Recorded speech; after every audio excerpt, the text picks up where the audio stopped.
Our story takes place at the very end of Paul's life. He's in the Mamertine prison in Rome.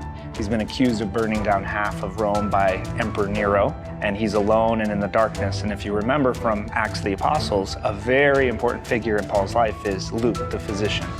And so our story is about Luke sneaking into Rome to bring some solace to Paul in his last days. And what comes out of it is that Luke and Paul decide we need to get Paul's story to the world. And this is sort of the beginning of the Acts of the Apostles being written. Very, very difficult days of early Christianity.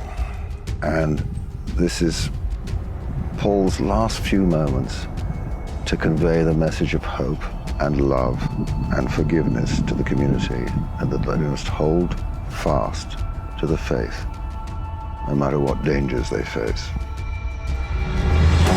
When I looked at this screenplay, I was amazed at the survival of Christianity rests with just a couple of people. Priscilla and Aquila are hiding out, essentially, and taking people who need help. They were facing persecution, they were facing obliteration, they were facing exile, they were facing many, many things. And they still welcomed people, they still accepted people, they still loved people. And that is easier said than done. It's a modern story. This is why Shakespeare is still relevant today, Molière. And the great stories never die, because they talk about human beings and humanity. This film, to me, is one that goes out to the world. It goes out and says, this is what these guys were. And the people that are going to watch it are going to say, wow, they're a sinner like me. And very human, very believable, very round. They have doubt, they have fear, they have anger. They're very real. The notion that someone could make a radical change in their life, that could go from being a thug to being one of the most important people in religious history, intrigued me. We have a tendency to put people like that on a pedestal, and there's almost becomes this disconnect, like I'm not as holy as they are.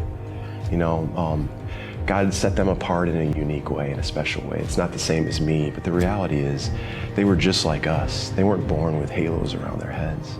Here's a man, Paul, who went from the ISIS of his day to becoming the leader of a church community. And I thought, do we really think that that's possible today, that a person can change? I think the modern way of looking at people is that, like, once you do something, that really defines your life. And I think Paul helps us show that no one is beyond God's grace, that there's always a chance. It was really Paul that brought the faith to a wider church in the face of everything. And his adamantine soul, we have to be very grateful for. This old, beaten, worn down man who had left everything on the playing field for Jesus. You know, he lived this life and was at the very end. To see this frail old man and think that the emperor of the largest kingdom in the world was fearful of this broken man shows the power of Christ through his followers, through his believers.